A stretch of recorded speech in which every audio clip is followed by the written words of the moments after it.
Hello, this is the Edification Coach, your coach for resilience, empowerment, compassion, and wisdom. In this video, you will hear a rare lecture by Neville Goddard talking about the power of imagination, causation, and prayer. If you don't know Neville Goddard, well, he was a prophet, profoundly influential teacher, and author. He did not associate himself as a metaphysician or New Thought teaching as commonly advertised by these collective groups. Goddard was sent to share and show the teachings of psychological and spiritual truth intended in the biblical teachings and restore awareness of meaning to what the ancients intended to tell the world. As for me, I learned about Neville Goddard from my teacher, Dr. Joe Vitale, one of the speakers in The Secret Movie. As he said to me, you must take a look at Neville's work, trust it, and take it to heart. So I did that. I read nearly almost his books, I read his articles, I also listened to all his lectures. In this video, he will talk about the power of imagination. And if you want more videos like this, please let me know. Also, please like, share, subscribe, and push the notification button. It may seem incredible, but it is true. The world in which we live is a world of imagination. In fact, life itself is an activity of imagining. All that we behold, though it appears without, it is within, in our imagination, of which this world of mortality is but a shadow. Nothing appears or continues in being by a power of its own. Events happen because comparatively stable imaginal activities created them, and they continue in being only as long as they receive such support. Therefore, the secret of imagining is the greatest of all problems, to the solution of which everyone should aspire.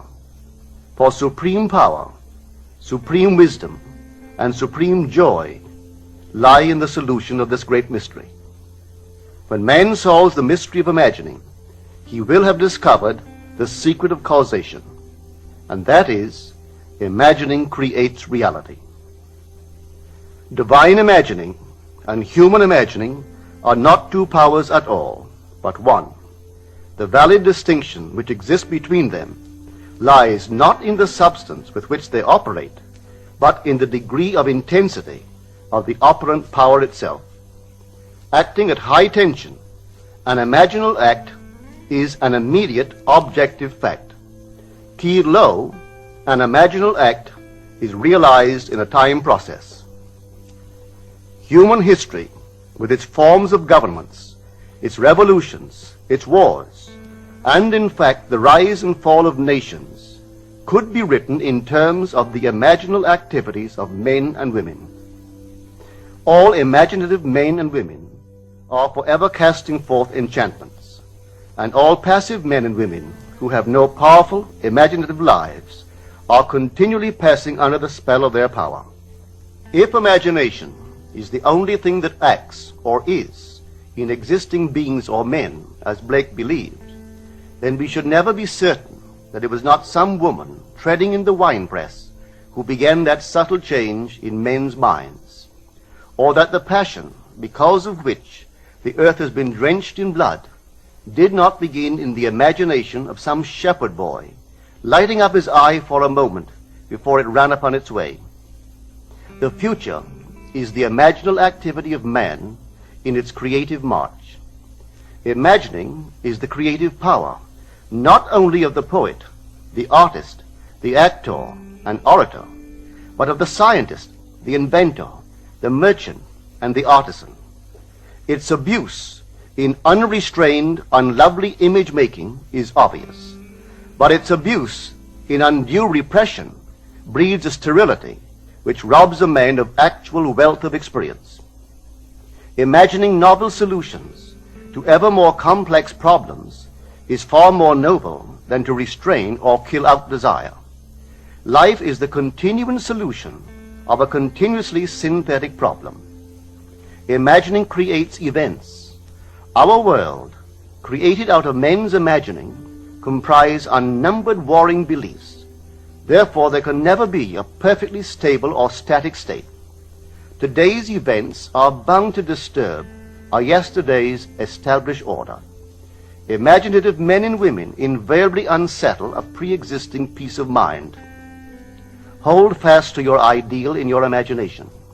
Nothing can take it from you but your failure to persist in imagining the ideal realized. Imagine only such states that are of value or promise well. To attempt to change circumstances before we change our imaginal activity is the struggle against the very nature of things. There can be no outer change until there is first an imaginal change. Everything we do, unaccompanied by an imaginal change, is but futile readjustment of surfaces.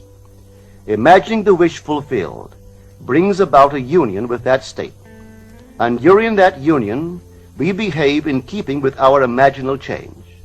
This shows us that an imaginal change will result in a change of behavior. However, our ordinary imaginal alterations, as we pass from one state to another, are not transformations, because each of them is so rapidly succeeded by another in the reverse direction. But whenever one state grows so stable as to become our constant mood, our habitual attitude, then that habitual state defines our character and is a true transformation. Now let me call your attention to the design on the cover of this record. You will notice a man sitting on a park bench, imagining himself to be in a home. This is the secret of those who lie in bed awake while they dream things true.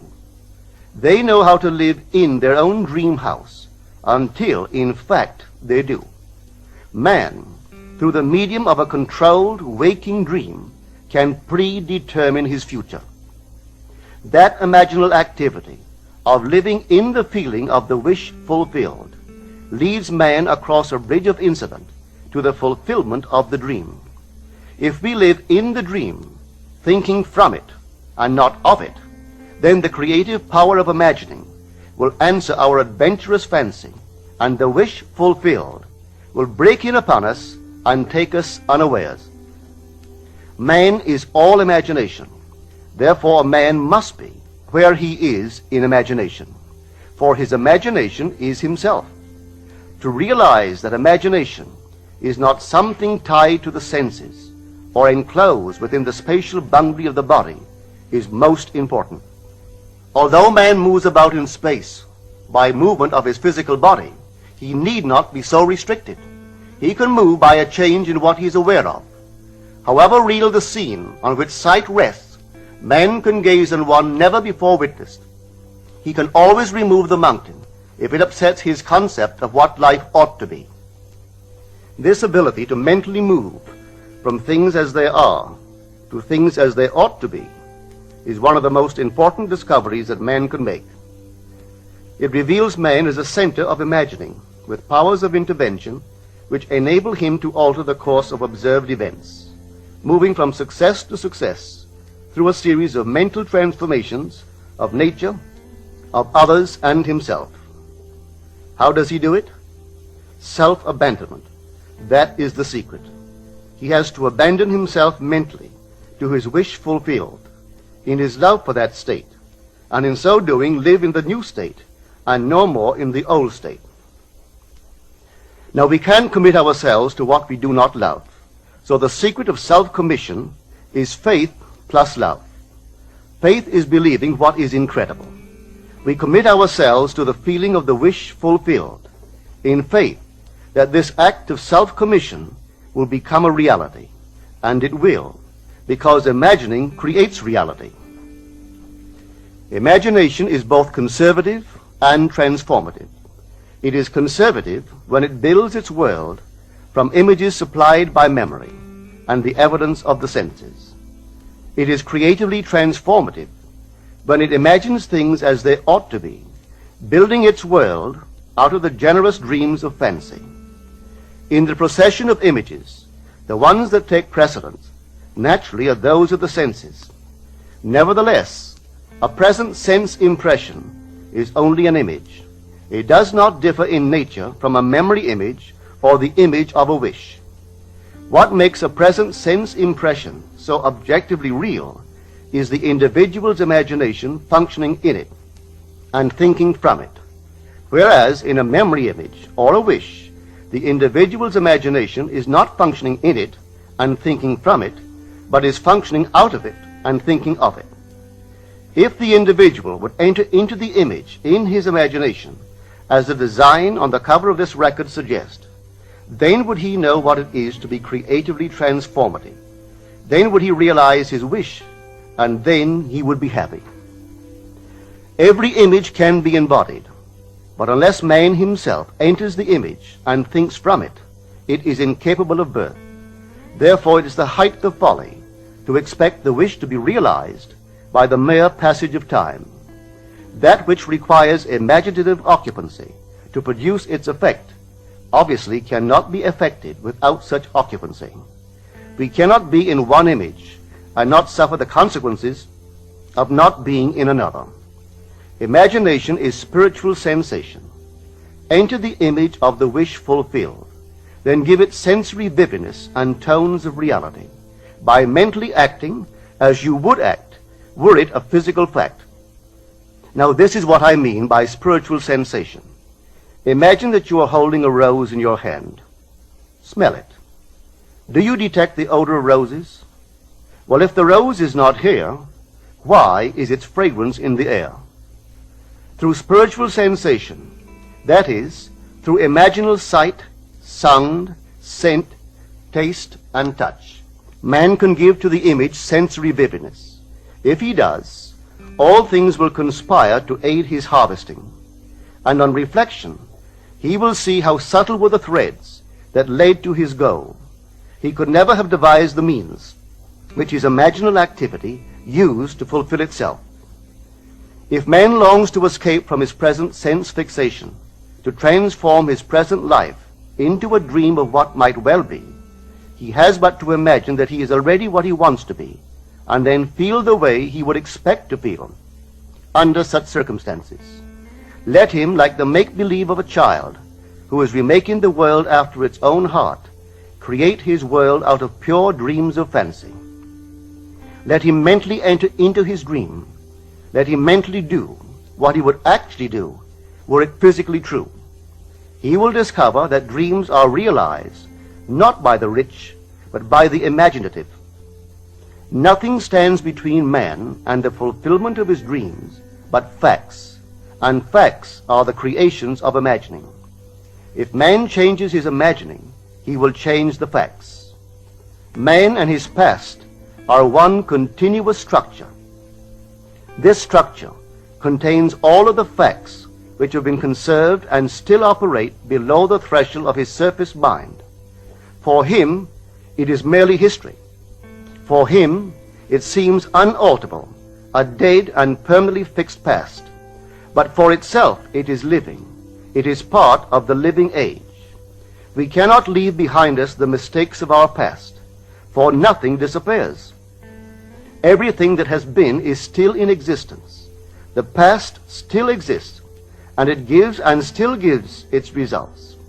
Man must go back in memory, seek for and destroy the causes of evil however far back they lie.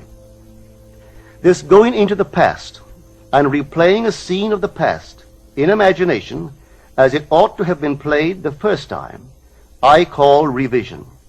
And revision results in repeal. Changing our lives means changing the past. The causes of the present evil are the unrevised scenes of the past. The past and the present form the whole structure of man. It is carrying all of its contents with it. Any alteration of content will result in an alteration in the present and future. Live nobly, so that mind can store a past well worthy of recall.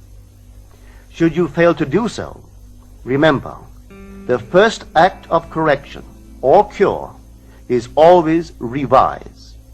If the past is recreated into the present, so will the revised past be recreated into the present.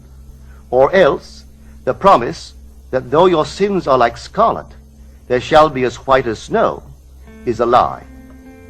The question may arise as to how by representing others to ourselves as better than they really were, or mentally rewriting a letter to make it conform to our wish, or by revising the scene of an accident, the interview with the employer, and so on, could change what seems to be the unalterable facts of the past. But remember my claims for imagining. Imagining creates reality. What it makes, it can unmake. It is not only conservative, building a life from images supplied by memory, it is also creatively transformative, altering a theme already in being. The parable of the unjust steward gives the answer to this question. We can alter our world by means of a certain illegal practice, by means of a falsification of the facts, that is, by means of a certain intentional alteration of that which we have experienced, and all this is done in one's own imagination. This is a form of falsehood which not only is not condemned, but is actually approved in the gospel teaching. By means of such a falsehood, a man destroys the causes of evil and acquires friends, and on the strength of this revision proves, judging by the high praise the unjust steward received from his master, that he is deserving of confidence. Because imagining creates reality, we can carry revision to the extreme and revise a scene that would be otherwise unforgivable. We learn to distinguish between man, who is all imagination, from those states into which he may enter. An unjust steward, looking at another's distress, will represent the other to himself as he ought to be seen. Were he himself in need, he would, like the man on the cover of this record, enter his dream house in his imagination and imagine what he would see, and how things would seem, and how people would act after these things should be. Then in this state he would fall asleep, feeling the way he would expect to feel under such circumstances. Would that all the Lord's people were unjust stewards, mentally falsifying the facts of life to deliver individuals forevermore. For the imaginal change goes forward until at length the altered pattern is realized on the heights of attainment. Our future is our imaginal activity in its creative march. Imagine better than the best you know.